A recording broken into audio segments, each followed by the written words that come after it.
Halo semua, balik lagi nih sama kita kelompok 1 dari mata kuliah Teknik Laboratorium Universitas Negeri Malang Offering B. Hari ini kita akan menjelaskan tentang penggunaan kromatografi gas untuk mengidentifikasi komponen pada susu fermentasi nih. Tapi sebelumnya kita akan memperkenalkan diri kita terlebih dahulu. Ada Aurelia Oktaverina, ada Putri Emilia, dan ada Rahma Afika Putri. Sebelumnya, apa sih susu fermentasi? Susu fermentasi adalah susu yang diolah dengan bantuan mikroba yang dapat menghasilkan berbagai produk seperti keju, mentega, yogurt, kefir, dan yang lain-lainnya. Prinsip dasarnya yaitu inokulasi dengan bakteri Lactobacillus burghalicus dan bakteri Streptococcus thermophilus pada susu yang telah dipanaskan. Apa sih manfaat dari fermentasi? 1. Meningkatkan jumlah bakteri baik dalam saluran cerna. Yang kedua, meningkatkan sistem imunitas tubuh, membantu mengatasi konstipasi, membantu mengatasi diare, dan menurunkan kadar kolesterol dan mengurangi racun. Kromatografi itu adalah teknik permisahan campuran yang didasar atas perbedaan distribusi dari komponen-komponen campuran tersebut di antara dua fase, yaitu fase diam atau padat atau cair, atau fase gerak, yaitu cair atau gas. Bila fase diam berupa zat padat yang aktif, maka dikenal istilah kromatografi penyerapan atau adsorption chromatography. Bila fase diam berupa zat cair, maka teknik ini disebut kromatografi pembagian atau yang disebut juga dengan partition chromatography. Berikut adalah beberapa istilah yang sering dijumpai terkait dengan kromatografi. Di antaranya yaitu pertama, fase gerak. Fase gerak merupakan sistem kromatografi yang berfungsi untuk mendorong agar komponen-komponen cuplikan tidak dapat bergerak. Fase gerak berupa gas yang memiliki sifat inert seperti helium dan nitrogen.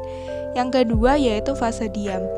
Fase diam merupakan sistem kromatografi yang berfungsi untuk mempengaruhi komponen-komponen cuplikan agar tetap diam pada posisinya. Fase diam berupa lapisan cairan mikroskopis atau polimer yang akan menempati kolom. Yang ketiga yaitu kolom. Kolom merupakan salah satu komponen di gas kromatografi yang akan membatasi laju pergerakan berdasarkan suhu, waktu, dan ukuran senyawa. Dan yang keempat yaitu waktu retensi. Dikenal juga dengan istilah retention time, yang merupakan kisaran waktu analisa ketika proses sampel ditangkap oleh detektor. Macam-macam kromatografi. Yang pertama, berdasarkan fase gerak dan fase diamnya, terdiri dari kromatografi cair padat, kromatografi gas padat, kromatografi cair-cair, dan kromatografi gas cair.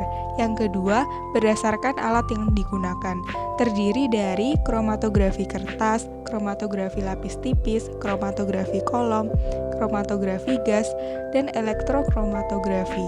Yang ketiga, berdasarkan mekanisme pemisahan, terdiri dari kromatografi dengan asas adsorpsi, kromatografi dengan asas penukar ion, kromatografi dengan asas filtrasi atau permeasi, kromatografi dengan asas eksklusif, dan kromatografi dengan asas partisi. Dan yang keempat, berdasarkan pengembangan daya pisah, terdiri dari kromatografi analisis frontal, kromatografi pendekatan, dan kromatografi elusi. Pada kali ini akan dibahas mengenai kromatografi gas. Kromatografi gas merupakan jenis kromatografi yang umum digunakan dalam analisis kimia untuk pemisahan dan analisis senyawa yang dapat menguap tanpa mengalami dekomposisi.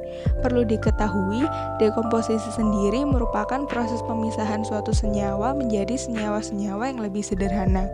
Setelah proses dekomposisi terjadi, kemudian dianalisa seberapa banyak komposisi dari masing-masing senyawa pada sebuah sampel.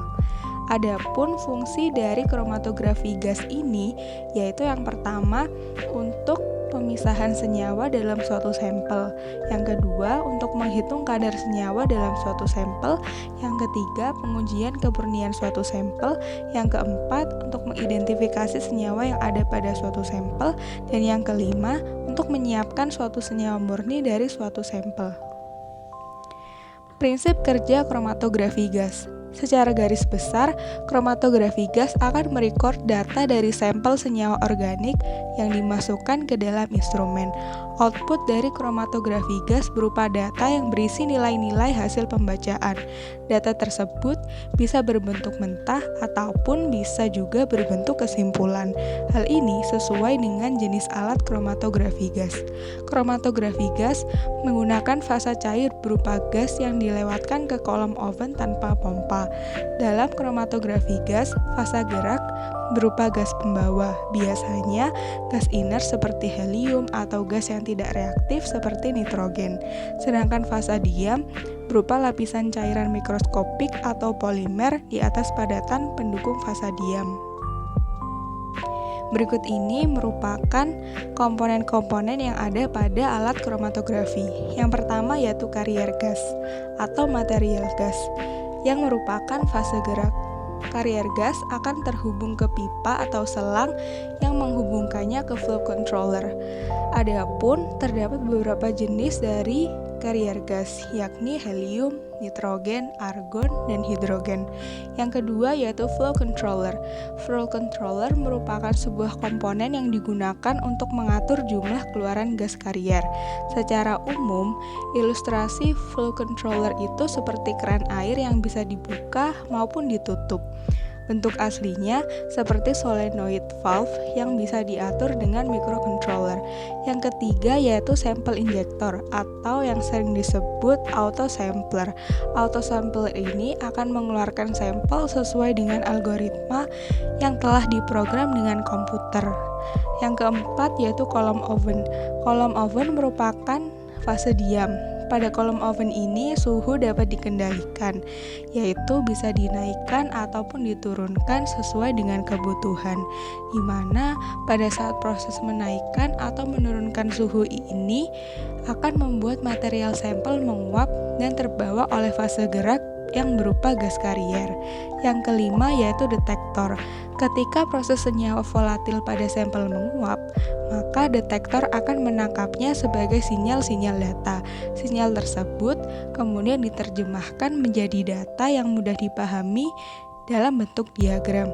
Dan yang terakhir yaitu kromatograf. Kromatograf merupakan hasil akhir yang keluar di layar komputer yang menampilkan data hasil analisa sampel. Alat dan bahan.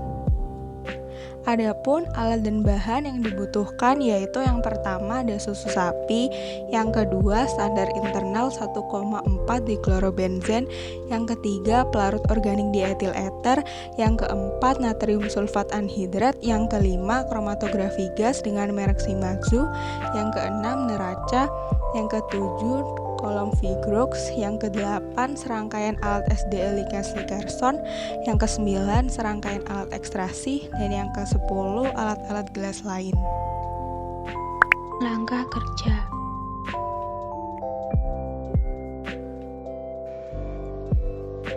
Penggunaan kromatografi gas bertujuan untuk mengidentifikasi komponen volatil yang berperan dalam pembentukan cita rasa susu fermentasi. Oleh karena itu, dilakukan tahap isolasi sebagai berikut. Flavor susu fermentasi terbentuk akibat proses pemanasan. Oleh karena itu, dipilih metode yang melibatkan suhu tinggi, yaitu metode distilasi ekstraksi simultan Likens-Nickerson. Yang pertama, melakukan proses preparasi sampel. Jika dirasa membutuhkan waktu yang cukup lama. Jika dirasa preparasi membutuhkan waktu sebentar, bisa dilakukan bersamaan dengan persiapan instrumen. Preparasi sampel sebagai berikut. Produk olahan susu fermentasi dimasukkan ke dalam labu bersama batu didih dan air sebanyak 250 ml yang berada di atas heater. Pelarut organik sebanyak 50 ml dimasukkan ke dalam labu B yang berada di dalam penangas air, kemudian dididihkan selama 2 jam. Ekstrak solvent pada labu B disimpan di freezer selama 24 jam. Kemudian ditambahkan Na2SO4 anhidrat dan dipekatkan dengan distilasi fraksional menggunakan kolom Vigrex pada suhu sekitar 5-10 derajat Celcius di atas suhu pelarut yang digunakan. Pemekatan dilakukan sampai diperoleh sisa ekstrak sekitar 1 mili dari mula-mula 25 mili. 2. Menyalakan UPS untuk mengantisipasi daya listrik turun atau mati ketika instrumen sedang digunakan. Yang ketiga, menyalakan komputer atau PC yang sebelumnya sudah dikonfigurasi untuk instrumen kromatografi gas. Yang keempat, membuka katup gas atau flow controller untuk memastikan gas karier bisa mengalir. Yang kelima, menyalakan instrumen kromatografi gas. Biasanya terdapat switch di bagian kiri atau belakang. Tunggu hingga instrumen menginisiasi komponen. Pada beberapa instrumen, terdapat fitur self-testing sekitar beberapa menit. Yang keenam, beralih fokus ke komputer. Buka aplikasi instrumen, pastikan komputer dan instrumen terhubung dan bisa berkomunikasi. Yang ketujuh, setting instrumen untuk melakukan conditioning. Proses ini biasanya akan mengatur suhu kolom pada rentan tertentu. Yang kedelapan, pada bagian aplikasi, setting identitas sampel yang akan dianalisa lengkap dengan informasi penting lainnya, seperti nama user, tanggal, metode, nama sampel, senyawa pada sampel, running time, holding time, retention time, dan lainnya. 9. Jika dirasa semua persiapan untuk analisa sudah sesuai, tinggal running method instrumen dan injeksikan sampel. Yang ke-10, tunggu hingga proses selesai dan menampilkan hasil pada layar komputer. Berikutnya adalah data.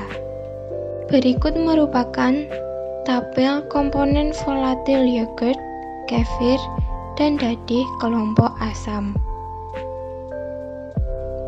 Selanjutnya adalah tabel komponen volatil yogurt, kefir, dan dadih kelompok alkohol. Selanjutnya adalah tabel komponen volatil yogurt, kefir, dan dadih kelompok keton, turunan furan, dan turunan ester. Berikutnya adalah analisis data. Yogurt dengan kultur tunggal Lactobacillus bulgaricus dicirikan dengan adanya komponen aldehida yang lebih menonjol. Komponen ester didapatkan dalam jumlah yang relatif sama pada yogurt yang menggunakan kultur tunggal Streptococcus thermophilus. Asam, alkohol, keton, dan aldehid merupakan senyawa-senyawa penting pada produk pangan fermentasi. Produk asam oleh mikroorganisme menjadi penting pada produk fermentasi. Mikroba mempunyai sistem lipase aktif yang dapat memecah trigliserida antara lain menjadi asam lemak bebas yang berkontribusi pada flavor. Kefir memiliki konsentrasi alkohol yang berbeda, diduga disebabkan antara lain oleh lamanya waktu inkubasi, dominasi peran mikroorganisme penghasil alkohol dan ester seperti Saccharomyces cerevisiae, dan adanya reduksi dari senyawa golongan karbonil. Mars and Bolo menyatakan bahwa menurut Nordstrom, Saccharomyces cerevisiae memiliki peran dalam pembentukan ester asam lemak. Aktivitas dan pertumbuhan mikroorganisme ini akan menghasilkan alkohol dalam jumlah banyak pada kondisi yang mendukung. Komponen terbanyak pada dadih adalah golongan asam. Cita rasa dari dadih ini dipengaruhi oleh senyawa-senyawa yang dihasilkan selama fermentasi seperti asam laktat dan senyawa pembentukan aroma seperti diasetil, etanol, dan asam asetat. Rasa dadih juga dipengaruhi oleh perlakuan-perlakuan yang dilakukan pada dadih seperti adanya pasteurisasi, kemasan, dan suhu penyimpanan. Sekarang aku mau kasih kesimpulan. Berdasarkan dari data dan analisis data, dapat kita tarik kesimpulan bahwa penggunaan kromatografi gas yang dipadukan dengan massa spektrometer dapat mengidentifikasi komponen aktif pembentukan cita rasa pada susu fermentasi. Komponen volatil pembentuk cita rasa pada susu fermentasi dalam hal ini yaitu yogurt didominasi oleh komponen asam, sedangkan alkohol bervariasi, sedangkan yogurt dengan kultur tunggal L. bulgaricus lebih banyak memiliki komponen keton dan aldehida.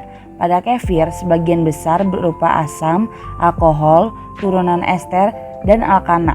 Komponen asam juga sangat banyak teridentifikasi pada produk dadih selain alkohol dan aldehid. Sekian, terima kasih untuk kalian yang sudah menonton. Jangan lupa kasih like dan komen ya. Terima kasih.